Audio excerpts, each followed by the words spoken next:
mendapatkan hidayah yaitu orang-orang yang beriman. Amanu kang podo iman sapa alladzina wa amilu lan nglakoni sapa alladzina nglakoni as-sholihati ing pira-pira amal soleh.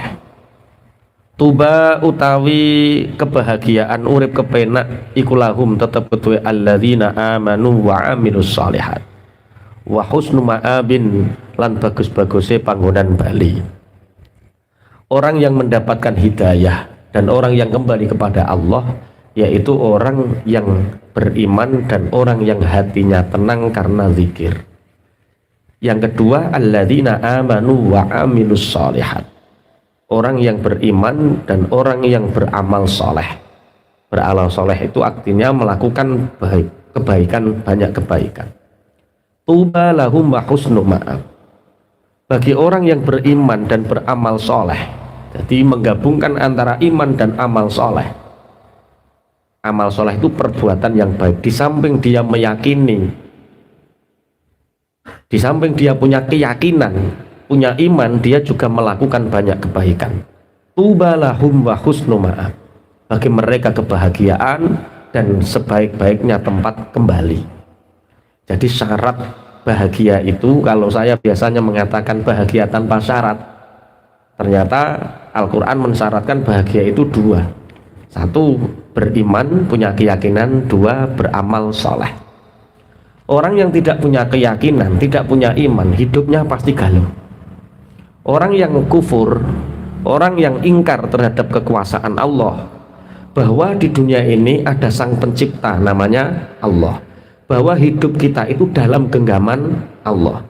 Kalau orang mengingkari ini, maka dipastikan hidupnya ruwet, tidak bahagia, tidak tenang. Karena apa? Orang yang tidak beriman itu dia akan selalu suudzon sama Allah. Dia akan selalu berprasangka buruk terhadap semua kejadian hidupnya. Loro, waduh loro terus gak iso nyambut gawe. Wayah gak duwe duit, waduh gak duwe duit ngene iki kok. Jadi seakan-akan dipastikan orang yang sandarannya kepada selain Allah, tidak iktimat Allah, tidak bersandar kepada Allah, hidupnya pasti tidak tenang. Kalau tidak tenang, bisa dipastikan dia tidak bahagia, karena pola pikirnya selalu negatif. Berbeda dengan orang yang beriman. Orang yang beriman itu dengan segala kejadian yang terjadi terhadap dirinya, itu ada pesan cinta dari Allah. Misal kita diberi sakit oleh Allah, pesan cintanya apa? Oh, kita ini pahala kita sedang ditambah, dosa kita diampuni. Itu pesan cinta. Kita punya mobil, alhamdulillah seneng. Dadak mobil misalnya pelot misalnya, tahu-tahu cakwin ngantem pitik kena mobil sampean berang misalnya. Itu kalau orang tidak punya keyakinan, tidak punya iman, tidak punya amal soleh, mesti mikir, pirang juta ngono ya. Perkara ning uteke ning pikirane wis ana duit. Berarti cakwin harus tanggung jawab. Tapi kalau orang tahu pesan cintanya, alhamdulillah cakwin bu antem, lah nek ngene kok jate koko anyar. Nanti Allah, wong Gusti Allah ngeridani diantem kok ya Gusti Allah gawelekno dalan piye carane duwe duit digawe ngecetno sing anyar. Jadi setiap kejadian orang yang beriman itu tahu pesan cinta Allah. Nah, pesan cinta itu namanya hikmah. Jadi kalau ingin bahagia syaratnya dua. Satu apa? Iman. Dua, beramal soleh. Amal soleh bagi seorang yang beriman itu keniscayaan. Keniscayaannya seperti ini. Kebahagiaan itu dilahirkan dari dua hal, iman dan amal soleh. Yang mendapatkan hidayah yaitu orang-orang yang beriman. Amanu kang podo iman sapa alladzina wa amilu lan nglakoni sapa alladzina nglakoni as-sholihati ing pira-pira amal soleh. Tuba utawi kebahagiaan urip kepenak iku lahum tetep kedue alladzina amanu wa amilus sholihat wa husnu ma'abin lan bagus-baguse panggonan bali. Orang yang mendapatkan hidayah dan orang yang kembali kepada Allah yaitu orang yang beriman dan orang yang hatinya tenang karena zikir. Yang kedua, alladzina amanu wa amilus sholihat, orang yang beriman dan orang yang beramal soleh. Beramal soleh itu artinya melakukan kebaikan, banyak kebaikan. Tuba lahum wa husnu ma'ab.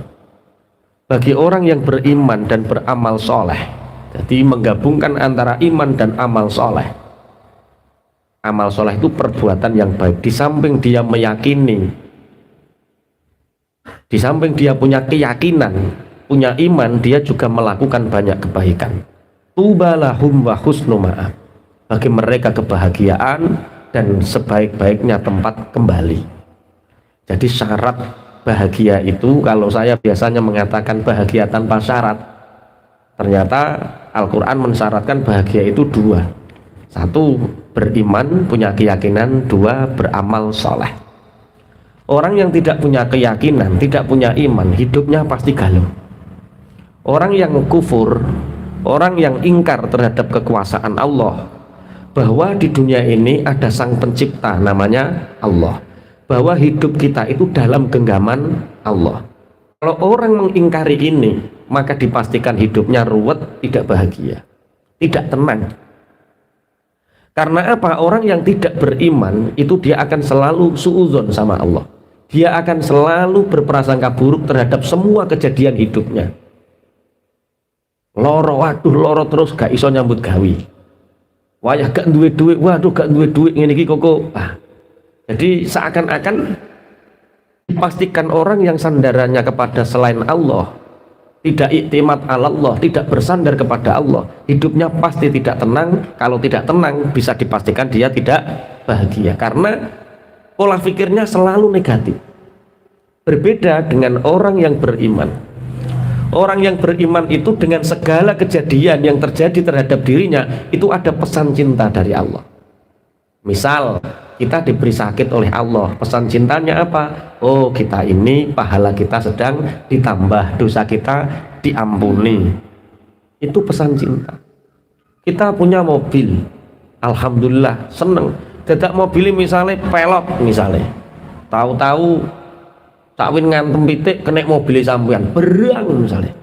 Itu kalau orang tidak punya keyakinan, tidak punya iman, tidak punya amal soleh, mesti mikir, pirang juta ngono ya.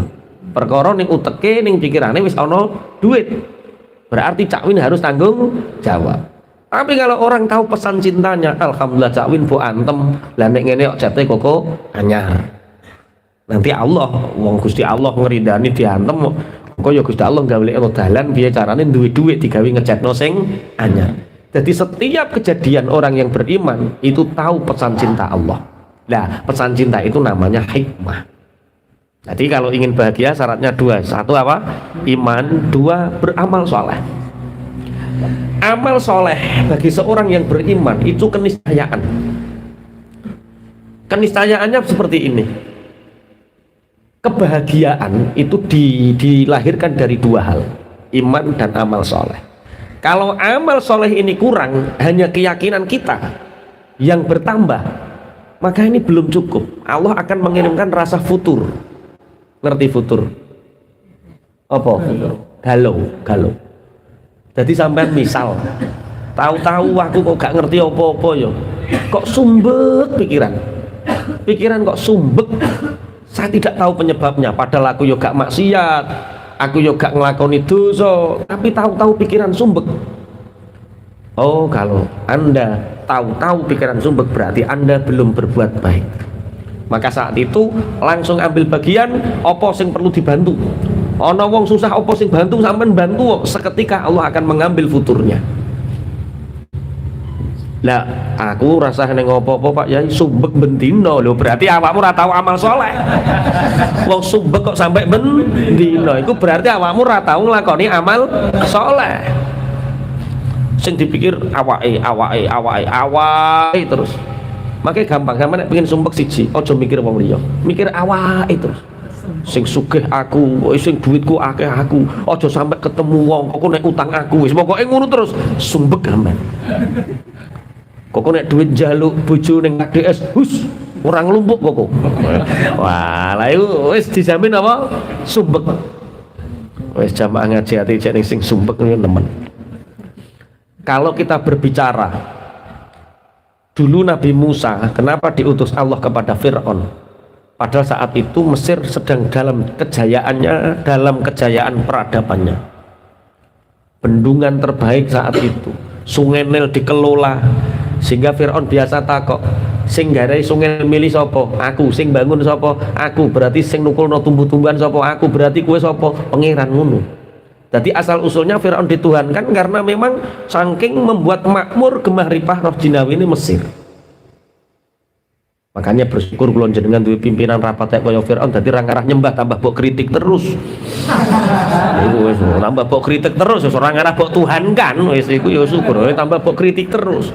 BBM naik ya mbok kritik, BLT turun ya mbok kritik, kabeh mbok kritik, wis ora ngarah mbok sembah. Fir'aun itu awal mula dia disembah itu karena apa? Makmurnya Mesir saat itu. Tapi karena dia kufur, tidak mengimani adanya Allah, ini yang membuat Allah murka.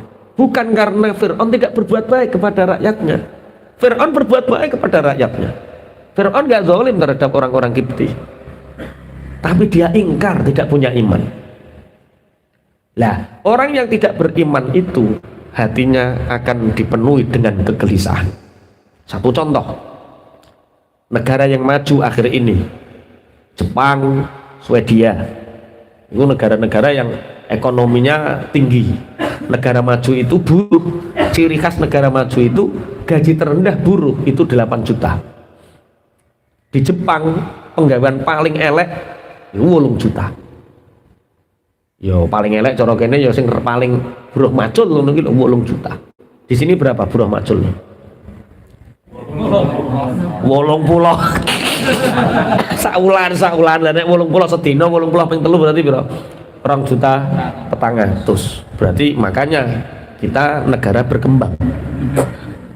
Kalau saya nggak menyebut negara berkembang, di Indonesia sudah nggak ada orang miskin, yang adanya keluarga harapan. Nggak ada keluarga miskin, adanya keluarga harapan. DKI harapan terus, setiap 5 tahun sekali dikasih harapan terus.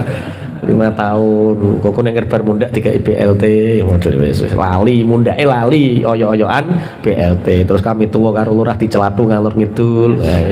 Wis ngono ya, wis ngono. Dadi lah Jepang itu ciri Mas Covid. Wah tenan mbok ora bocah ning ngarep takoki. Ada satu tempat yang disediakan khusus bagi orang-orang ruwet yang ingin bunuh diri, masuknya ke sana. Wis mlebu kuwi ra ngarah ditulungi. Karena di situ memang khusus tempat bunuh diri. Ya baik, apa jenenge? Padahal negara maju kurang apa dia? Gaji paling rendah 8 juta. Ekonomi tinggi. Kesibukan luar biasa. Tapi ternyata ada satu tempat yang disediakan pemerintah, timbang bunuh diri ngerepoti wong akeh, gak usah nyeblok komol, gak usah nyebrang kereta api, gak usah mlebu ning hutan mindang ngendat ning ngono, selesai. Dan itu disediakan, difasilitasi. Saking aku sumpek, dan setiap tahun nambah begitu. Tiap tahun nambah, coba bayangkan. Berarti satu-satunya jalan untuk menuju bahagia itu iman dan amal soleh.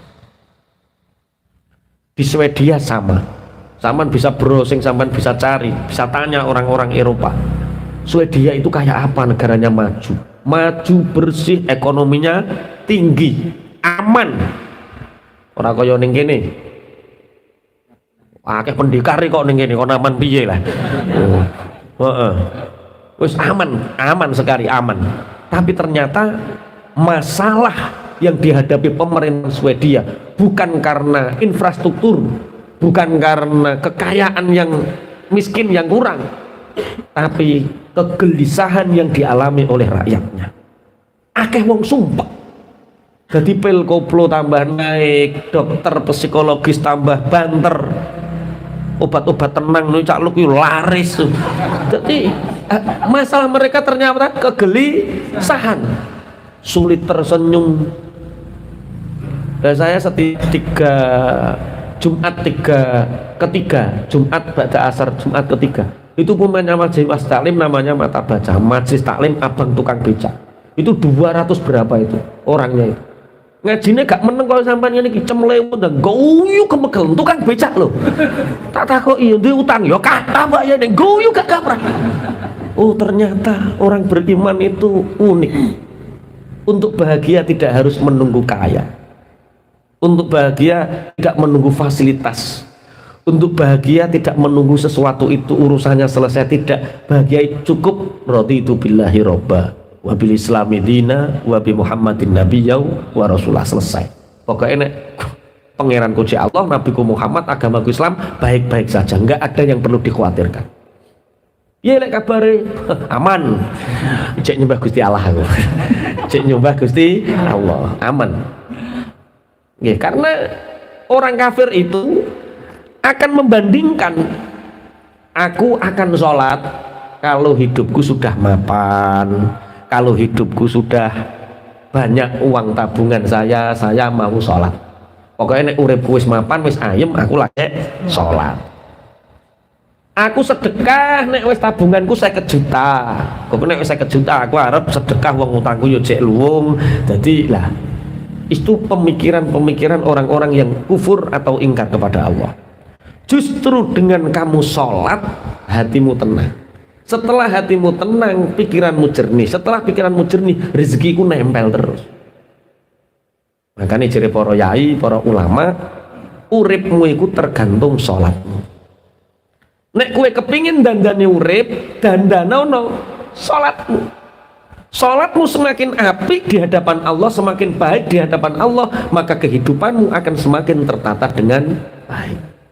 Sedekah ngenteni sugih.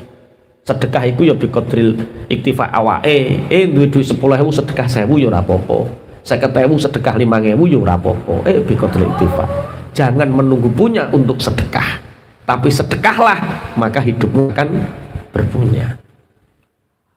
Diceritakan ada seorang pemuda yang dia itu galau. Dia mencari kebahagiaan kemana-mana.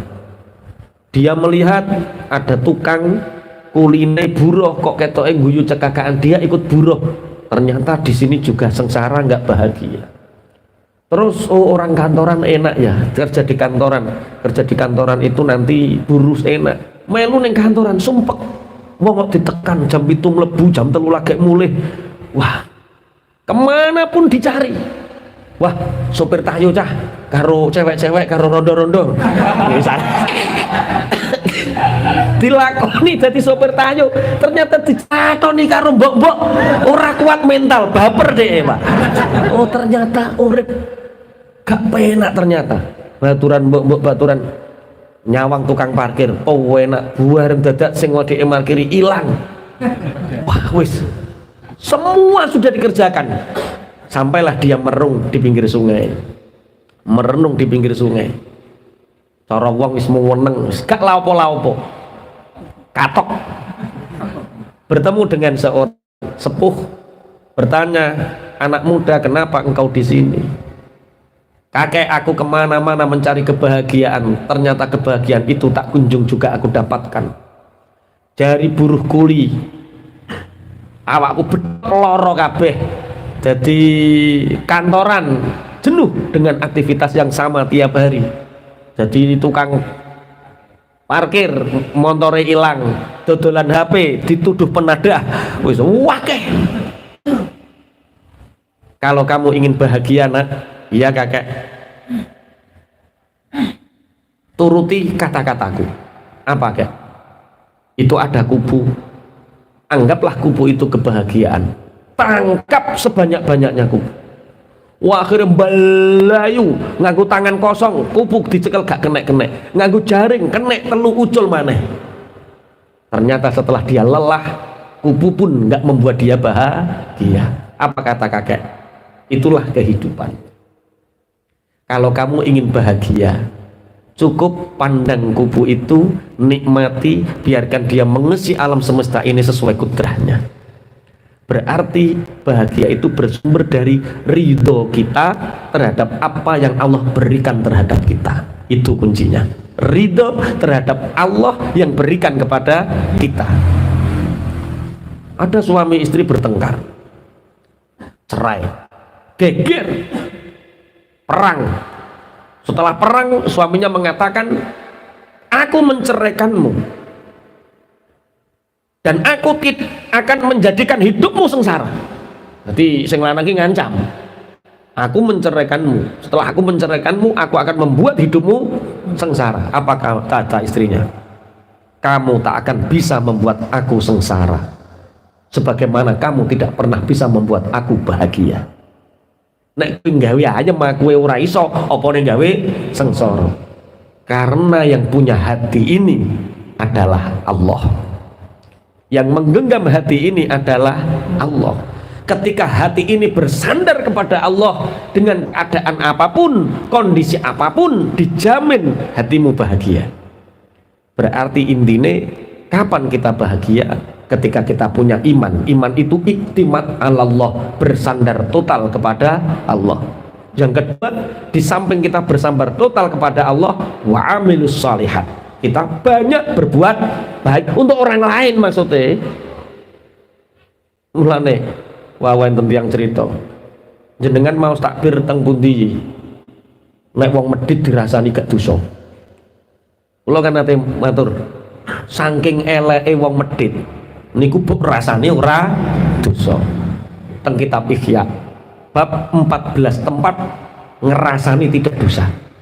Termasuk ngerasani tidak dosa itu ngerasani wong medhit. Jadi sing ngrasani wong medhit terusno yo iku gak dosa. Saking eleke ora tau mikir wong liya, mikir awake dhewe. Wa amilus shalihat. Wes, kunci kebahagiaan ternyata ada di beriman dan amal soleh. Nikmati kehidupan kita dengan segala kecantikannya, karena apa yang ditakdirkan Allah kepada kita itu pasti yang terbaik. Biarkan apa yang dikehendaki Allah terjadi terhadap kita, ridho, maka hatimu akan bahagia. Walladzina sabaru ibtigha'a wajhi rabbihim.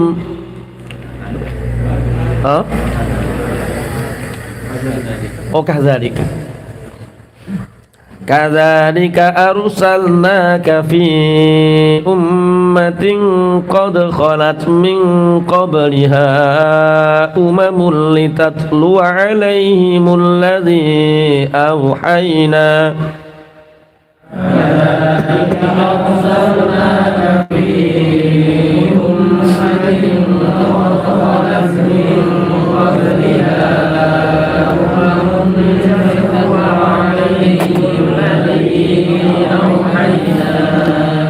litatlu alaihimul ladzi awhayna ilaika wa hum yakfuruna birrahman litatlu alaihimul ladzi awhayna ilaika wa hum yakfuruna birrahman qul huwa rabbi la ilaha illahu qul huwa rabbi la ilaha illahu alaihi tawakkaltu wa ilaihi matab alaihi tawakkaltu wa ilaihi matab.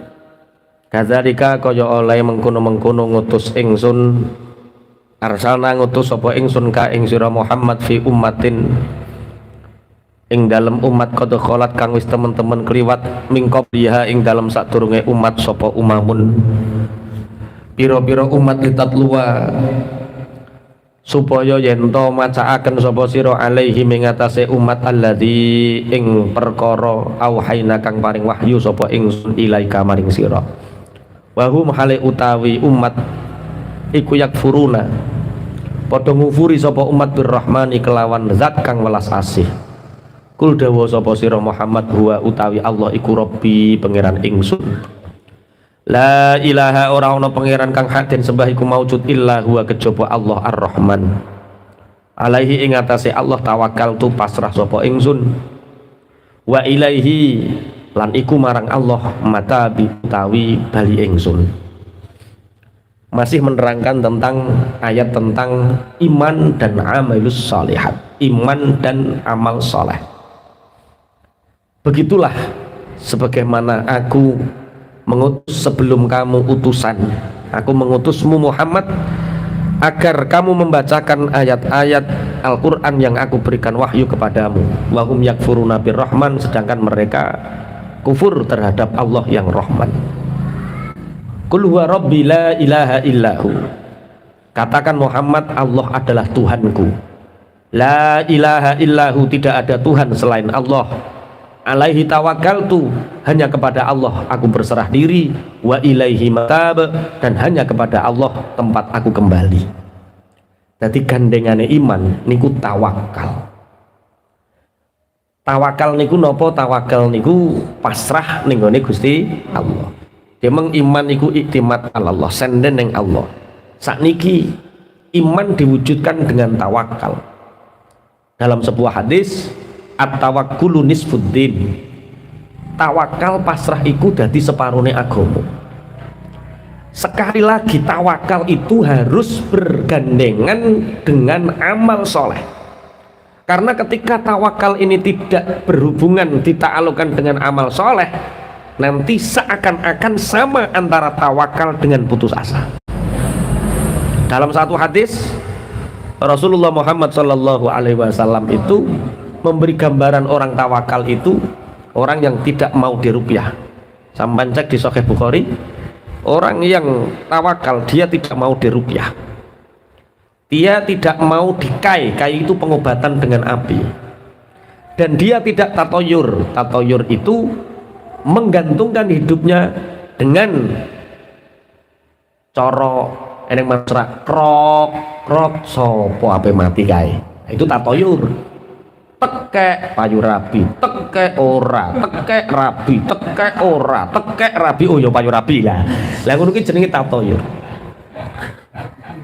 Nek cari tekek wayo, tekek ora. Tekek wayo, tekek ora.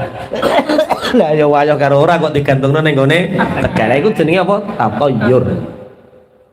Orang yang tawakal dia tidak meruqyah diruqyah. Tapi saiki modelnya nek wong soleh kaya ruqyah ya. Padahal orang tawakal nggak mau diruqyah, nggak mau dikai. Dikai itu pengobatan dengan api, tidak mau tatoyur. Nabi Musa, ini cerita-cerita sing tawakal, sing versi sampean dhisik. Nabi Musa kan pernah sakit apa jenenge? Ana sing darani sakit untu, ana sing sakit lisan, pokoknya sakit lara untu ngono wae. Nabi Musa ketika sakit gigi, dia tidak mau berobat kecuali mendapat wahyu dari Allah. Akhirnya betul Nabi Musa dikasih resep sama persis. Oh, ditutuli mari. Suatu saat Nabi Musa sakit gigi, kemudian dia tidak munajat, tidak berdoa dulu, dia langsung mencari rumput-rumput sesuai resep itu, ditutulno, ternyata gak mari. Akhirnya dia munajat kepada Allah, ya Allah, kemarin engkau memberi aku wahyu bahwa dengan ini gigimu sembuh. Bareng tak lakoni iki kok gak sembuh. Jawabannya Gusti Allah, zaman pertama kae kowe loro goleki aku, ngerti nek sing ngobati aku. Lah bareng loro sing nomor loro kowe goleki suket. Orang goleki aku. Itu tawakalnya para nabi dulu. Bahkan pernah Nabi Musa alaihissalam tidak mau berobat sama sekali. Kemudian umatnya mengarankan, wahai Nabi Allah Musa, sakit seperti panjenengan itu obatnya ini. Tidak, aku wis kapok, aku kudu ngenteni Allah. Gusti Allah itu mesti marekno aku tanpa obat. Akhirnya Gusti Allah dawuh ning Nabi Musa, Musa, carilah obat sebagaimana umatmu menyarankan obat itu. Dicari, sembuh. Kenapa ya Allah? Orang yang tawakal dekat sekali, kalimullah yang sangat dekat denganmu, engkau menyuruhku untuk mencari obat yang sama dengan mereka. Ciri Allah, hai Musa, kamu jangan ingin aku menghapus keadilanku. Orang ikhtiar berobat itu ibadah, nek niati ikhtiar. Tapi nek gantungno warasmu neng obat, iku sing kleru. Jadi kita membeli obat itu sebagai bentuk ibadah kita, ikhtiar kita bahwa Allah punya sifat adil. Sebagaimana Rasulullah Muhammad sallallahu alaihi wasallam dawuh, innallaha anzalat da'a bad dawa'a. Sungguh Allah itu menurunkan penyakit dan obat. Wa ja'ala likulli da'in dawa'an, dan menjadikan setiap penyakit itu ada obatnya. Fatadawu, maka berobatlah. Tapi wala tadawu biharamin, tapi jangan sekali-kali engkau berobat dengan sesuatu yang haram. Ulong ya jadi ngobat, tekek ya jadi hasyarat, nyabe undur-undur wakeh sing halal lah apa golek sing haram. Berarti kita berobat itu sebagai bentuk tawakal kita. Karena apa? Karena kita ikhtiar untuk membuktikan sifat keadilannya Allah. Jadi kok umpama kita berobat ora waras, kita ngerti kekuasaane Allah, kudrohe Allah. Umpama dikai waras, kita yo ngerti ikhtiare Allah, awake diijabah oleh Allah. Bahasa ngeten iki paham nggih? Wes iku dalam berobat misal. Atau ceritanya Syakik Al-Balkhi dengan Ibrahim bin Adham. Syakik Al-Balkhi itu muridnya Ibrahim bin Adham. Beliau matur ngeten, Syekh, guru, yo nak, kula kepingin kerja tenggene jenengan, minta izin untuk kerja. Lah berapa minggu cuti pingin mergawi tenanan? 3 minggu Syekh. Ya wis, kamu bisa menjaga toko, bisa keliling membawa barang 3 minggu, tak izinkan. Dulu kan mondok seperti itu biasa, kalau nggak punya sangu langsung kerja, terus mondok maneh tinggu. Syakik Al-Balkhi niki izin kali Ibrahim bin Adham untuk kerja 3 minggu. Bareng 3 hari dia itu pulang. Loh, katanya 3 minggu nak, kok 3 hari sudah pulang? Ya Syekh, di perjalanan ketika aku membawa dagangan, aku melihat seekor burung yang kecil, cara kene yo manuk emprit, burung pipit, yang di situ patah sayapnya, sehingga aku berkeyakinan manuk ki mati. Ternyata setelah aku istirahat di situ, ada burung besar datang memberi makan, dan ternyata burung itu tidak mati. Terus aku punya pikiran, ini adalah pelajaran dari Allah, bahwa burung yang sayapnya patah tidak melakukan apa-apapun, kalau Allah menghendaki hidup akan hidup. Begitu juga orang manusia, walaupun dia tengok-tengok, duduk manis, tidak melakukan apapun, kalau Allah menghendaki hidup dan kaya, pasti Allah mendatangkan untuk kita. Percuma Syekh aku bekerja, percuma aku bekerja, wong hidupku sudah ditanggung sama Allah. Ini tawakal atau putus asa? Ya urung, ndarani ulama lho, wali lho. Syakik Al-Balkhi wali bu didarani putus asa. Sing darani bocah lagi ngajine di sore. Itu pemahaman yang Syakik Al-Balkhi ku luar biasa. Enggak ada bedanya orang kerja sama orang nganggur. Wayahe mangan ya padha mangan. Burung yang sayapnya patah pun kalau Allah menghendaki didatangkan burung yang besar memberi makan. Untuk apa Syekh? Aku bekerja. Sudah, aku tidak usah bekerja. Padahal gurune Ibrahim bin Adham ini kerja. Akhirnya Ibrahim bin Adham mengatakan, ketika tawakal diartikan yang salah, maka di situ engkau telah memahami putus rantainya keadilan Allah. Maksudnya Syekh, bukankah lebih baik kita menjadi burung yang terbang dari atas, menolong burung yang sayapnya patah? Kenapa kamu ingin menjadi sayap yang patah? Kepingin dikei, tomak, diloloh. Kenapa kamu tidak ingin menjadi burung yang terbang kesana kemari mencari dan menolong burung yang sayapnya patah? Ini yang disebut dengan amilus sholihat. Wes nggawa tasbih astagfirullah, astagfirullah, astagfirullah. Gak dodolan es, tawakal. Astagfirullah, astagfirullah. Gunane apa? Wong aku bakulan es yo cek duwe utang. Ngene cekelan tasbih yo ora duwe utang. Astagfirullah, astagfirullah. Orang-orang yang seperti itu dia telah memutus tali keadilan Allah. Kenapa kamu tidak ingin menjadi burung yang mencari kemudian menolong burung yang sayapnya patah? Cek kurang percaya nih kamen. Menceritakan tentang Abu Umamah. Abu Umamah Abu Umamah itu terlilit hutang. Jadi di antara para sahabat sing utangnya kathah niku Abu Umamah. Lah, nek awakmu kok sampai hari ini masih punya utang banyak, ono sanate saka Abu Umamah. Kok duwe anak jenenge Abu Umamah. Abu Umamah. Berhari-hari Rasulullah memperhatikan Abu Umamah. Ketika orang sibuk kerja, para sahabat sibuk kerja, dia iktikaf di masjid. Ketika orang sehabis sholat fardu dia pulang, dia iktikaf di masjid sampai berminggu-minggu. Akhirnya Rasulullah nimbali Abu Umamah. Abu Umamah tak perhatikan engkau kok nggak pulang-pulang di masjid. Cara bahasane saiki ya Rasulullah lah ya mulai ya badhe sumpek mikir utang. Nek ning masjid tok pikiran ayem.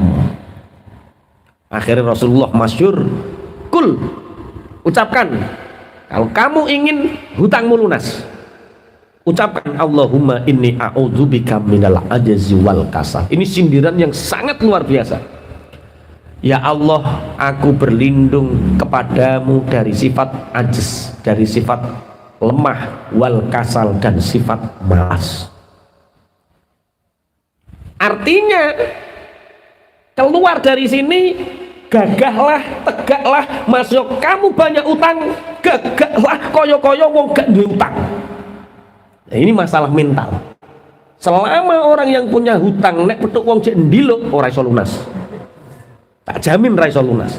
Tapi nek gagah masuk petuk sing ngutangi sapa bro cepet lunas Pak.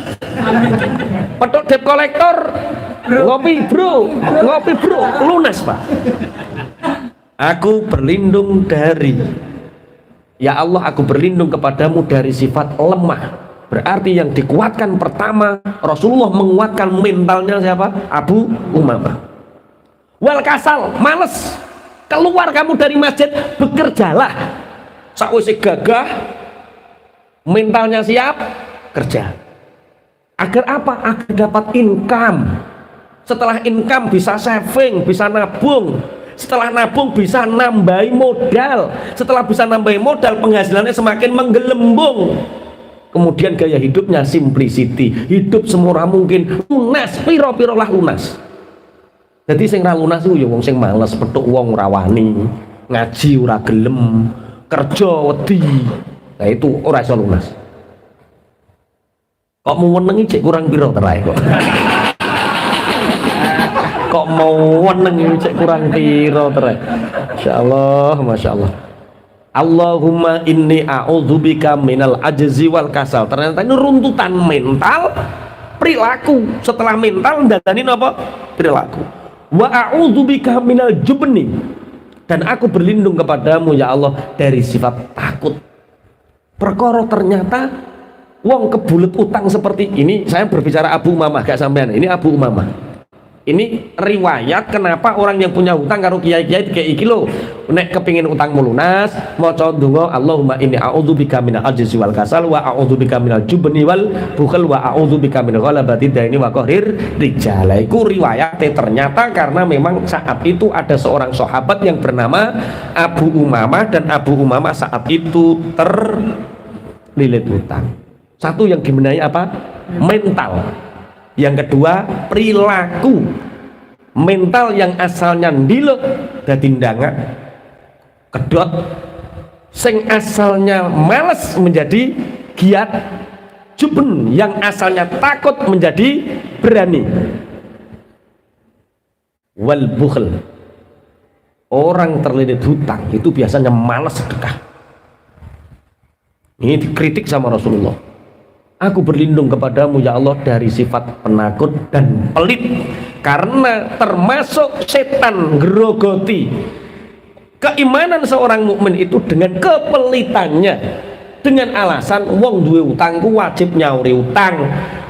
Nyauri utang hukumnya wajib, sedekah hukumnya sunnah. Lah nek kowe sedekah ngenteni utangmu lunas, ora ngarah lunas sampai mate ora ngarah lunas. Wong a'udzubika minal jubni wal bukhl lho sing nyebabno kowe telit utang perkara medhit. Makanya Masya Allah, hutang itu betul-betul belenggu ternyata. Iya toh, apa nyumbang masjid mikir eneng piro duitku kecukup to ora nggo ngangsur. Wes gak diterusno. Modelnya terus lenger ngono modelnya sampean. Lenger. Lemes. Sing iso bengok sing lunas. Ya Allah ya Rabbi ya Karim.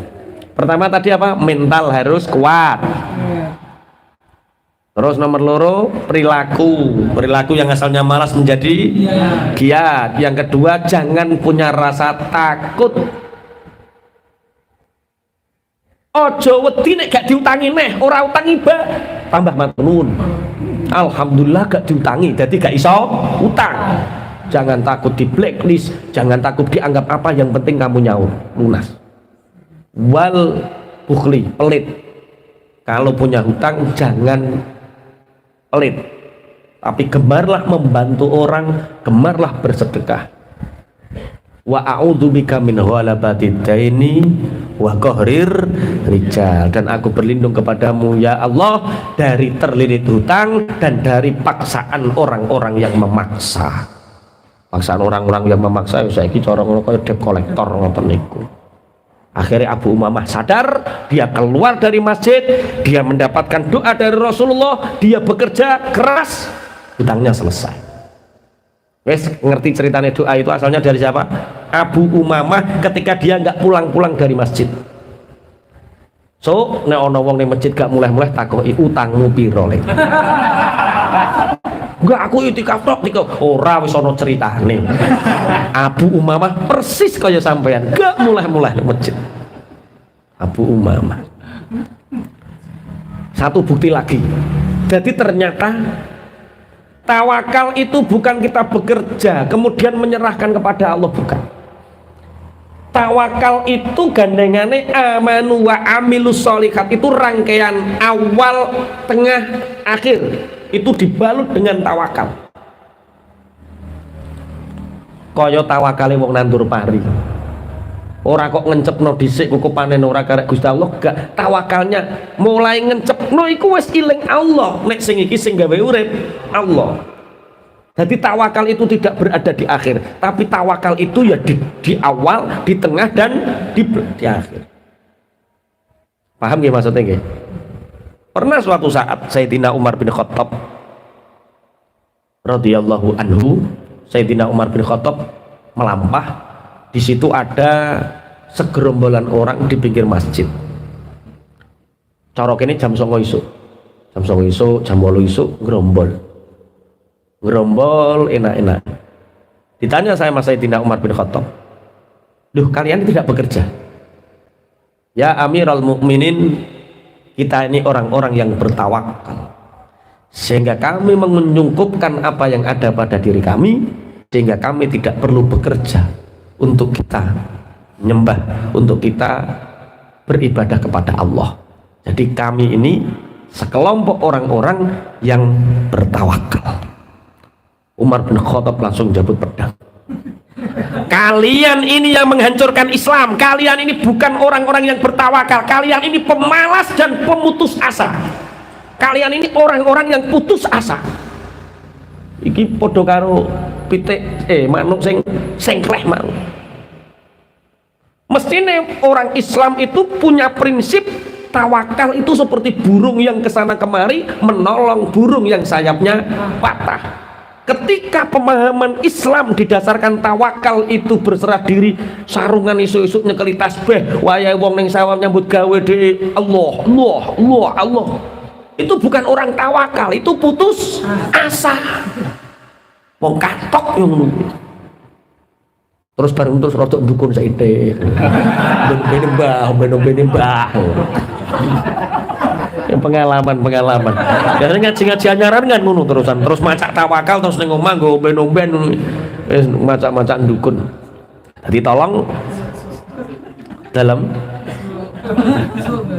lah yo sampean ketoke gak mergawi kok cukup Cak Win ya iki suwuk terus lah yo ngaji kok tambah persatuan dukun iki piye ngaji ki ndandani perilaku mental ngene terus ayat setelah ini jadi artikan tawakal tidak sekedar berpangku tangan, tidak sekedar bersandar diri kepada Allah, tapi tawakal itu dibarengi dengan perbuatan amilus sholihat. Amilus sholihat di awal, di tengah, dan di akhir dibalut yang namanya tawakal. Contoh tawakal ing dalam sholat. Sebelum takbiratul ihram, ya Allah, jenengan ingkang nyebabaken kula saged sholat. Jenengan ingkang menggerakkan kula sholat. Dan itu jenenge wong tawakal. Di awal, di tengah, di akhir tawakal. Urusan diterima ora urusane Gusti Allah. Tapi sing nyebabno kula jenengan saged ngaji, saged salat niku Allah.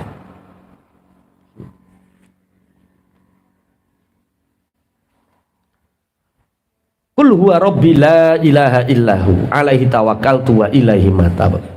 Semua rasul diutus oleh Allah untuk membacakan ayat suci kepada mereka, menerangkan bahwa tidak ada Tuhan kecuali Allah. Semua rasul lagi jenenge iman.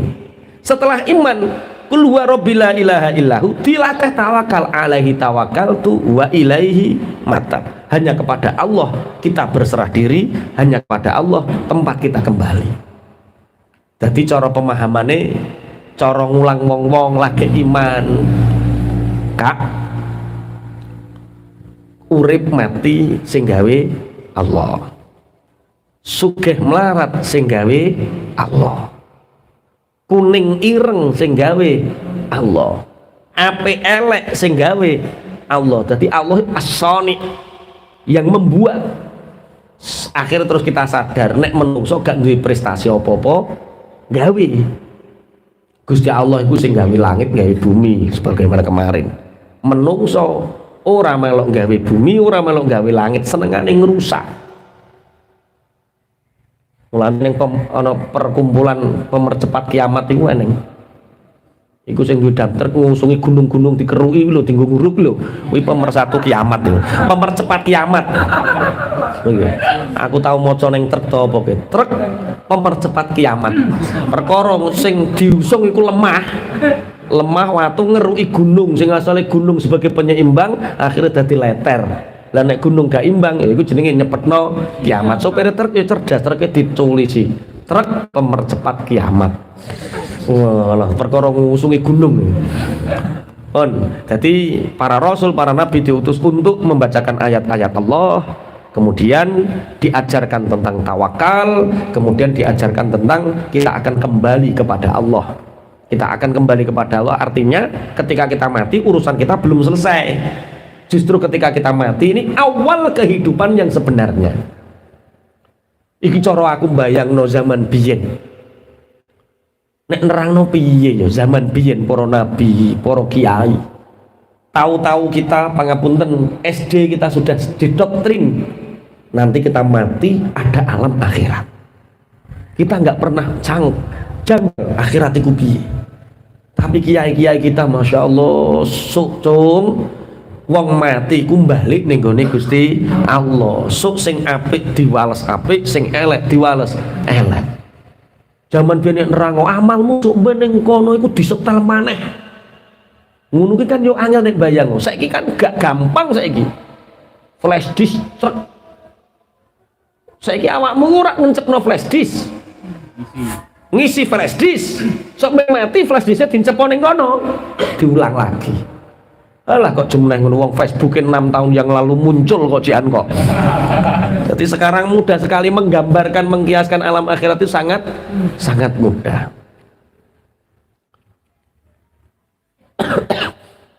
walau anna qur'anan suyirat bihil jibalu aw qutti'at bihil ardu aw kullima bihil mauta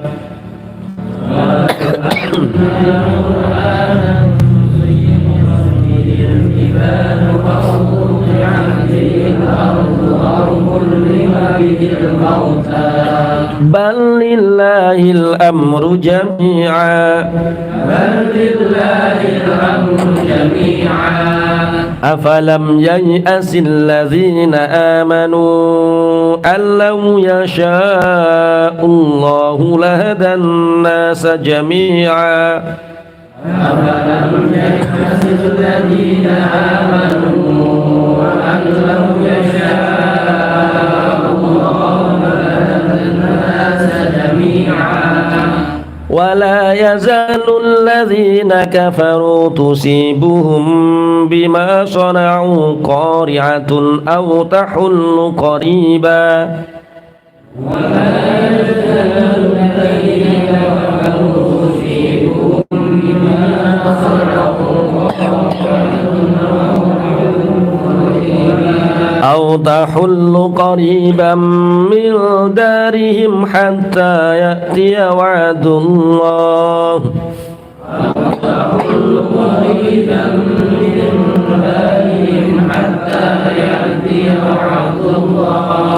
إن الله لا يخلف الميعاد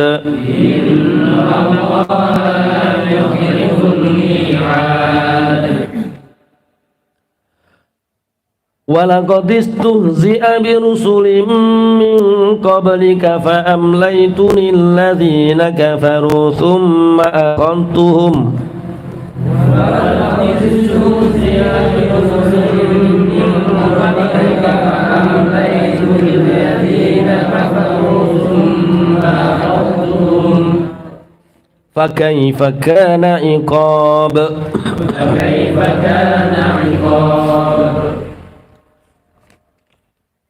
walau anna Qur'anan lamun to setuhune Al-Qur'an iku suyirat den lakokaken bihi kelawan Al-Qur'an apa aljibalu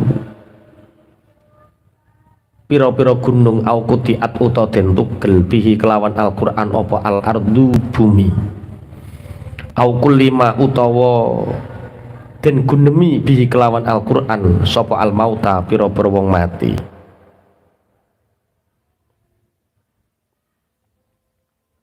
balillahil amru balillahi bali iku tetep kedue Allah al-amru utahe perkara jami'an halis kabehane afalam yai'asi apa to ora weruh sapa alladzina wong akeh amanu kang padha iman sapa alladzina anstune kelakuan iku lawiyasya ulamun to ngersakaken sapa Allahu Allah lahada mengko yakti bakal nuduhaken sapa Allah annasa ing menungso jami'an halis kabehane wala yazalulan ora leren-leren sapa alladzina wong akeh kafaru kang padha kafir sapa alladzina tusibu iku tusibu ngenani sapa hum ing alladzina iku tusibu ngenani hum ing alladzina bima kelawan barang sonau kang agawi sapa alladzina apa sing ngenani apa qari'atun perkara utawa bilahi kang ngrusak au tahullu utawa manggon sapa sira qariban ing dalem nggon parek min darihim saking kampunge alladzina hatta ya'tiya hingga teka apa waktullah janjine Allah innallaha temen setune Allah iku la yukhlifu ora bakal nulayani sapa Allah ora nulayani al-mi'ada ing janji walaqad istuzi'alan yakti teman-teman den guyu sapa birusulin pira-pira utusan ming qablika saking sadurunge sira fa amlaitu mongko nyerantekaken sapa ingsun lilladzina maring wong akeh kafaru kang padha kafir sapa alladzina ma'akhadtu nyiksa sapa ingsun hum ing alladzina fa kaifa mongko iku kaya apa kana ana apa ika bisiksa ingsun kula terjemah riyin mangke jenengan pahami asbabun nuzul insyaallah paham. Umpama Al-Quran atau seandainya Al-Quran itu dibuat untuk membuat gunung-gunung itu berguncang, bumi terbelah, atau Al-Quran digunakan untuk berbicara dengan orang-orang mati, maka orang kafir tetap tidak akan percaya, tidak akan pernah iman. Balillahil amru jami'a, akan tetapi hanya milik Allah segala urusan. Afalam ya'asil ladzina amanu allau yasha'ullahu lahadan nasa jami'a. Apa wong-wong iman iku ora ngerti? Apakah orang-orang yang beriman tidak tahu bahwa seandainya Allah menghendaki, maka seluruh umat manusia itu akan beriman mendapatkan hidayah semua. Tapi ternyata tidak dikehendaki. Wala yazalul ladzina kafaru tusibuhum bima sana'u qari'atun. Dan orang-orang kafir selalu terus-menerus mendapatkan sesuatu yang merusak. Atau kamu dekat dari rumah mereka sampai hatta ya waktullah, sampai datanglah janjinya Allah. Innallaha la yukhliful mi'ad. Sungguh Allah tidak mengingkari janji. Jadi ayat ini turun ketika Abdullah bin Umayyah dan gerombolannya itu berada di belakang Ka'bah dan mengatakan kepada Muhammad, yaqulul ladzina kafaru laula unzila alaihi ayatum mir rabbih. Orang-orang kafir mengatakan, dan Abdullah bin Abi Umayyah dan teman-temannya itu menghina Rasulullah. Muhammad, datangkanlah ayat yang seperti dibawa oleh para nabi terdahulu. Contoh Nabi Musa duwe teken, Nabi Ibrahim duwe rompi untuk kusumo, pokoknya rompi ngono wae lah. Sampe nek nerangno untuk kusumo terus. Nabi Sulaiman punya apa? Berbicara dengan pokoknya njaluk ayat-ayat seperti itu. Rasulullah diberi mukjizat Al-Qur'an. Akhirnya turun ayat, seandainya dengan Al-Qur'an itu Muhammad bisa membelah gunung, membelah bumi, berbicara dengan orang yang mati sebagaimana Isa Al-Masih, wong kafir tetap kafir. Paham gak maksudnya gak? Rasulullah pernah dimintai garbulan, disaksikan oleh semua orang kafir di Jabal Abi Qubais. Rasulullah naik, orang-orang kafir naik, bisa dilihat bahwa bulan dengan jarinya Rasulullah terbelah dari atas Jabal Abi Qubais, tapi wong kafir tetap kafir. Seandainya dengan Al-Quran atau mukjizat Al-Quran itu Muhammad bisa membelah bumi, bisa membuat gunung bergoncang, bisa berbicara dengan orang mati, wong kafir tetap kafir, tidak akan percaya. Balillahil amru jami'ah, itu urusan Allah. Makanya ada orang mengatakan, di mana letak keadilan Allah? Dari dulu agama Islam diturunkan sampai sekarang masih banyak orang-orang kafir. Afalam ya'asil ladzina amanu allau yasha'ullahu lahadan nasa jami'a. Apakah orang-orang beriman itu tidak tahu bahwa seandainya Allah menghendaki, maka seluruh alam raya ini, yang ada di alam raya ini, manusia semua beriman. Tapi itu tidak dikehendaki Allah. Ya bodoh, masa gawe omah kok digawe musola kabeh, masa gawe omah kok digawe ruang tamu kabeh, ya ono sing digawe WC, ya ono sing digawe sapi tank, ya ono sing digawe kamar mandi. Lah kamar mandi, sapi tank itu ibaratnya orang-orang kafir dalam susunan tatanan asonik arsiteknya pangeran kuwi. Masa mbok salahno? Kenapa di rumah ada sapi tank? Kenapa ada WC? Tidak musola semua biar baik semua. Dan terus nek nyemplung ngomong ning neraka ning ndi? Terus neraka digawe sing ngiseni sapa? Kowe melok daftar to? Kok ngeyel ae. Dadi yang membuat bersyukur kita hari ini, kita ditakdir Allah menjadi orang beriman, dan semoga sampai akhir hayat kita beriman, sampai kita betul-betul punya predikat husnul khotimah beriman. Itu sebuah keberkahan. Akhirnya wala yazalul ladzina kafaru tusibuhum bima sonau. Ini nggo pelajaran. Lihatlah orang-orang kafir itu kehidupannya resah, gelisah. Yang sekarang negara paling maju itu mana? Amerika ya. Amerika yang katanya negara superpower, tiap hari ada orang yang depresi, tiap hari ada yang narkoba, tiap hari ada orang, karena mereka yang dirasakan orang kafir itu kegelisahan, qari'atun, mereka itu tertimpa bilai, au tahullu qariba min darihim hatta ya'tiya waqtullah, atau kamu bisa melihat dari dekat rumah mereka, maka lihat Allah akan sampai kepada janjinya.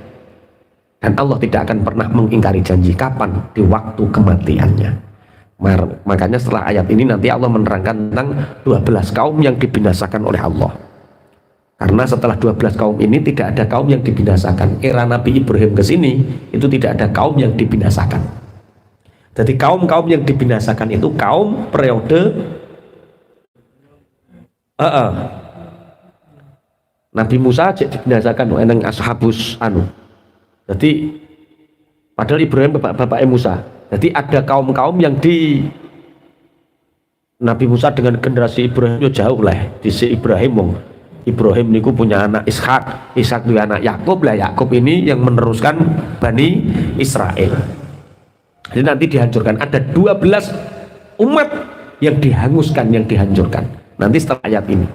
Makanya keimanan kita jadikan pelajaran, kekafiran kita jadikan pelajaran untuk menambah keimanan kita. Nanti ayat ini tak tekak nih nenggone ayat tentang swarga. Ngaji ku neraka iku gak penak, bahas wong kafir disiksa niku ora penak. Ning swarga kan penak. Ya tata dulu widodari 70 ning jero kamar. Iso godak-godakan kan enak to. Masya Allah. Nanti saya bawa kitabnya Said Muhammad namanya Mala Ainun Ra'at.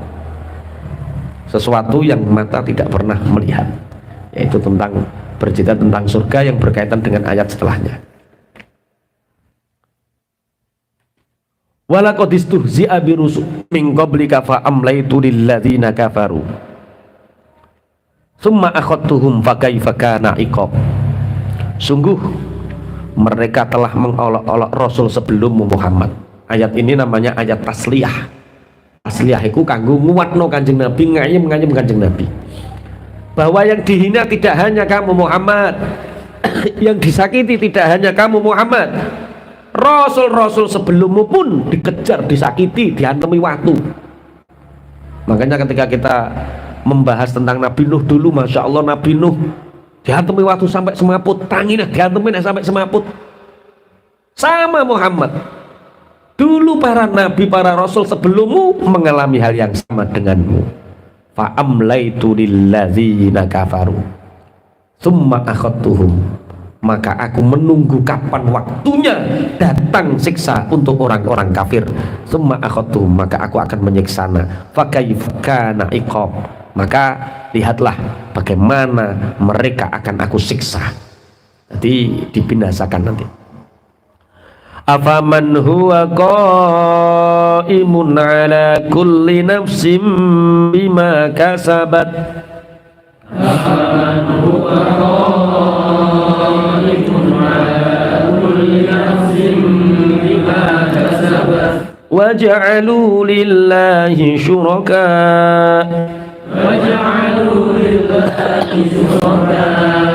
kul sammuhum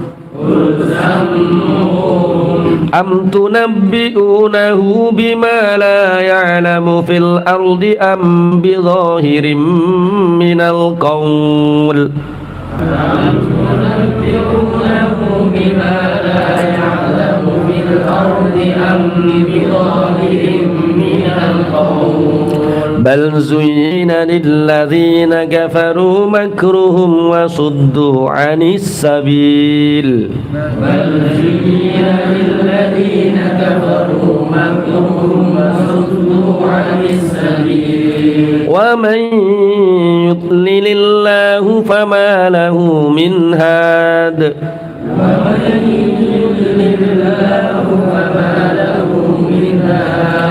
lahum adzabun fil hayatid dunya wal adzabul akhirati asyaqqu lahum adzabun fil hayatid dunya wal adzabul akhirati asyaqqu wa ma lahum minallahi min waq wa ma lahum minallahi min waq. Afaman mongko apa ta utawi wong huwa kang utawi man iku imun kang ngurusi ala kulli nafsin ing atase saben-saben awaan bima kelawan barang kasabat kang lakoni sapa nafsin ing ma wa ja'alulan padha ndadekaken lillahi marang Allah ndadekaken sapa kufar syuraka ing pira-pira sekutu. Kul dawuh sapa sira Muhammad samu karanana sapa sira hum ing syuraka. Am tunabbiuna apa to nyeritani sapa sira kabeh ing Allah bima kelawan barang layak lamu kang ora weruh sapa ma fil ardi ing dalem jerne bumi ambi zahirin utawa kelawa pertawa kang kertelo minal qauli saking ucapan. Bal zuyina balik den paes-paes lilladzina maring wong akeh kafaru kang padha kafir sapa alladzina apa sing dipaes-paesi apa makruhum penipuane alladzina wasuddu lan dicegati sapa alladzina anis sabili saking dalan kang bener wa manutai sapane wong iku yutlil nyasaraken sapa Allah fama lahu mongko ora ana iku tetep kedue man min hada utawi wong kang nuduhaken lahum iku tetep kedue man adzabun utawi siksa fil hayatid dunya ing dalem urip ing alam dunya wala adzabul akhirati lan utawi siksa akhirat iku asyak luweh abot wa ma lahum lan ora ana iku tetep kedue man minallahi saking Allah utawa alladzina kafaru bena wa ma lahum lan ora ana iku tetep kedue alladzina kafaru minallahi saking Allah miwakin utawi wong kang ngreksa. Ini murkanya Allah terhadap orang-orang yang menyembah kepada selain Allah. Afaman huwa qaimun ala kulli nafsim bima kasabat.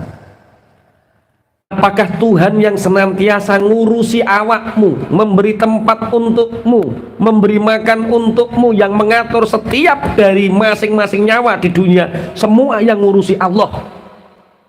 Lah ngono kok ono wong ngaku ono pangeran sakliyane Allah wa ja'alu lillahi syuraka sing rupa berhala-berhala. Nek zaman biyen berhala, zaman sakniki juga berhala tok ya akeh. Kul samuhum, katakan Muhammad, di pangeran sing iso nguripi wong di, pangeran sing iso ndadekno srengenge kaya tan ning kulon di. Di mana Tuhan yang menjadikan ngurusi hidupmu? Mana berhala mana yang ngurusi hidupmu? Kul sammuhum. Dadi nadane wis lah ayo cara Gusti Allah nu meleh-melehke. Afa man huwa qaimun ala kulli nafsin bima kasabat. Tuhan Allah yang selalu ngopeni ngurusi awakmu, setiap nyawa diopeni Allah. Lah ngono kok ana wong ngaku ana pangeran sak liyane Allah. Lah Gusti Allah golek yo tersinggung to. Ning ndi ana pangeran ning ndi? Kul samum jajal arani disebut berhala Lata Uzza Manat. Iso apa? Iso apa? Ya ngono gampangane iku. Lata Manat Uzza, dia bisa apa? Kalau memang menuhankan jabatannya, dia bisa apa? Tahu-tahu yo ambrol kabeh. Kekayaannya tahu-tahu hilang semua. Manusia ternyata sebenarnya sangat lemah. Sak kuat-kuate menungso iso munggah gunung tetap masih perantara jaket, perantara makanan, perantara. Makanya banyak pendaki mati karena apa? Bekalnya kurang. Ternyata lemah sekali manusia itu. Nah kue dadi wong sing rumangsa paling hebat kuat jajal ngumeti lapangan mayang kawis iku lho jajal ping 1 swidak umeti. Ijek kuat ping 1 juta wae wis umeti. Mati napa mboten? Mati. Sak kuat-kuate menungso ternyata gak ono sing kuat. Kita tidak punya prestasi apa-apa di dunia ini. Ya Gusti Allah duduh-duduhno prestasine. Aku sing rumat kowe. Aku sing nata kowe. Kok ngerti-ngerti kowe nyembah sak liyane aku. Kul sampuhum duduhno Muhammad. Ndito pengirane. Jadi dituduhno berhala. Berhala iso apa? Bisa apa berhala itu? Akhirnya terus am tunabbi'unahu bima la ya'lamu fil ardi am bi dhahirim minal qaul. Apakah mereka menceritakan kepada Allah dengan sesuatu yang tidak mereka ketahui di bumi? Jadi Gusti Allah langit bumi gawe aku, kok kowe cerita-cerita no pengiran saliyane aku nyeritani Allah barang sing dhewe ora ngerti. Jadi berhala itu batu, selamanya batu, hanya dianggap Tuhan, bukan Tuhan. Bal zuyyina lilladzina kafaru makruhum basuddu anis sabil. Ini kelakuan wong-wong kafir. Orang-orang kafir itu dihiasi dengan tipu daya, sehingga tipu dayanya itu mereka mencegah orang-orang dari kebenaran. Orang kafir itu suka wajah buruk cermin dibelah. Ngerti? Wajah buruk cermin dibelah. Ketika banyak orang ingin masuk Islam, dapat hidayah, mereka menggunakan makruh, menggunakan tipu daya, disiksa, dikeluarkan dari banyaklah wasuddu anisabil, sehingga orang untuk merasakan kebenaran tidak dapat. Tapi tetap wa mayyudlilillahu famalahu minhad. Barang siapa yang Allah menyesatkannya, mereka tidak akan mendapatkan petunjuk. Lahum adzabun fil hayatid dunya, mereka di dunia akan mendapatkan siksa. Walahu adzabul akhirati asyak, dan siksa akhirat lebih pedih. Jadi sama, orang beriman di dunia mendapatkan nikmat, di akhirat lebih nikmat. Allahumma. Kalau